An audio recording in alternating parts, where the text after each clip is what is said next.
नमस्कार दोस्तों, आप सबका स्वागत है मेरे YouTube channel taxation with Sushant पे। आज इस वीडियो में हम डिस्कस करने जा रहे हैं tax implications on black money. जो भी कोई ब्लैक मनी कमाते हैं या फिर हमारे पास ब्लैक इनकम होती है, ब्लैक मनी इनकम, तो उस पे जो टैक्स इम्प्लीकेशंस होते हैं आज हम वो डिस्कस करेंगे। देखिए, सबसे पहले तो हमें समझना होगा कि ब्लैक मनी होता क्या है। ऐसी कोई भी मनी या ऐसी कोई भी इनकम जो हमने किसी रॉन्ग मीन्स से यानी गलत तरीके से कमाई हो, उसे हम ब्लैक मनी कहते हैं। For example, kidnapping, murder, terrorism या फिर ड्रग्स वगैरह इस तरह से के मीन्स से अगर हमने कोई भी इनकम कमाई है तो हम उसे ब्लैक मनी में काउंट करेंगे। ब्लैक मनी का सिंपल मीनिंग ये हो गया कि आपने कोई इनकम तो कमाई है लेकिन आपके पास उसका कोई वैलिड एक्सप्लेनेशन नहीं है। देखिए, सबसे पहले तो जो चार्जिंग सेक्शन होता है इनकम टैक्स एक्ट में ब्लैक मनी का, वो होता है 115 BBE, यानी 115 BBE जो सेक्शन है वो हमारा डील करता है ब्लैक मनी से। तो सबसे पहले तो इसमें हम देख लेते हैं, अगर आप पढ़ेंगे सेक्शन 115 BBE सब सेक्शन 1 में लिखा हुआ है कि where the total income of an SSC includes any income referred in section 68, 69, 69A, 69B, 69C or 69D and reflected in the return of income furnished under section 139। यानी कि कोई भी ऐसा एसएससी जिसने अपनी इनकम सेक्शन 68 से लेके 69D तक, कोई भी ऐसी इनकम जो इस सेक्शंस में फॉल करती है सेक्शन 68 से 69D तक, और उसे अपने रिटर्न ऑफ इनकम की जो आईटीआर आप भरते हो सेक्शन 139 में जाती है, तो अगर उसमें डिस्क्लोज किया है तो उस पर जो टैक्स इम्प्लीकेशंस होंगे, जो टैक्स रेट वगैरह होंगे, वो लगेगा 115 BBE में। इसका सिंपल मीनिंग ये हो गया कि आपने खुद से डिक्लेयर कर दिया कि आपके पास ब्लैक मनी है। या फिर और determined by the assessing officer includes any income referred to same sections, यहाँ पे भी है कि या तो आपने खुद से सेक्शन ए में खुद आपने डिस्क्लोज कर दिया, या फिर बी में आप देख सकते हैं कि असेसिंग ऑफिसर को ऐसा लगा कि जो आपकी इनकम है ब्लैक मनी है, और फिर उसने आपकी इनकम में ये डिटरमाइन किया है। तो अगर दोनों में से कुछ भी होता है तो जो टैक्स इम्प्लीकेशंस होंगे वो सेक्शन 115 BBE के तहत लगेंगे।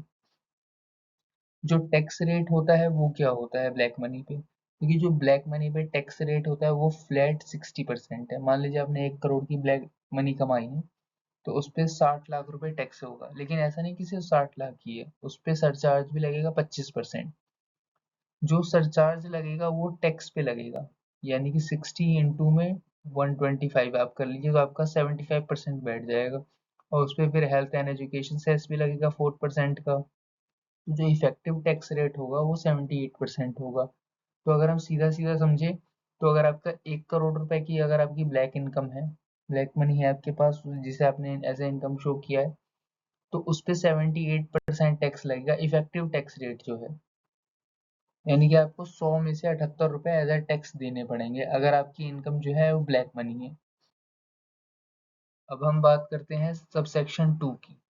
इसमें लिखा है कि क्योंकि जैसे नॉर्मल आपकी कुछ इनकम वगैरह होती है तो उसमें बहुत बार आपको कुछ डिडक्शंस मिलते हैं, जैसे एक्सपेंस के, या फिर कुछ अलग जगह आपने इन्वेस्टमेंट वगैरह कुछ की है तो उस चीज़ों की। लेकिन इसमें लिखा है कि अगर 115 BBE में आपने कोई इनकम कमाई है, यानी कि ब्लैक मनी से इनकम कमाई है, तो उस पे आपको किसी भी तरह के एक्सपेंडिचर का या लॉस का कोई सेट ऑफ नहीं मिलेगा। यानी जो आपकी इनकम है, मान लीजिए आपने 1 करोड़ रुपए कमाया और 80 लाख रुपए खर्च किए उस ब्लैक मनी को कमाने में, तो आप कहेंगे कि 20 लाख मेरा प्रॉफिट है तो 20 लाख पे टैक्स लगाओ, तो ऐसा नहीं होगा। पूरे 1 करोड़ पे टैक्स लगेगा। पूरे 1 करोड़ पे 78% फ्लैट टैक्स लगेगा। और क्योंकि ऐसा नहीं है कोई किडनैप करके लाया, बोल रहा है कि मैंने 10 लाख रुपए लिए थे लेकिन किडनैपिंग के दौरान मेरा 5 लाख खर्च हो गया, तो आप इनकम टैक्स डिपार्टमेंट में जाके बोलेगा कि नहीं, आप मेरे पे 5 लाख पे ही टैक्स लगाओ। टैक्स आपको 10 लाख पे ही देना पड़ेगा। तो इसमें सिंपल सी ये चीज लिखी है कि जो भी आपकी ग्रॉस इनकम होगी ब्लैक मनी के केस में, टैक्स हमेशा उस पे लगेगा। जैसे बाकी केसेस में होता है कि नेट इनकम पे टैक्स लगती है, कि जितना भी आपका इनकम है लेस एक्सपेंडिचर, उसके बाद जो इनकम आती है नेट इनकम जो बचती है उस पे टैक्स लगता है। लेकिन ब्लैक मनी के केस में क्या है कि जो आपकी ग्रॉस इनकम है हमेशा उस पे टैक्स लगेगा।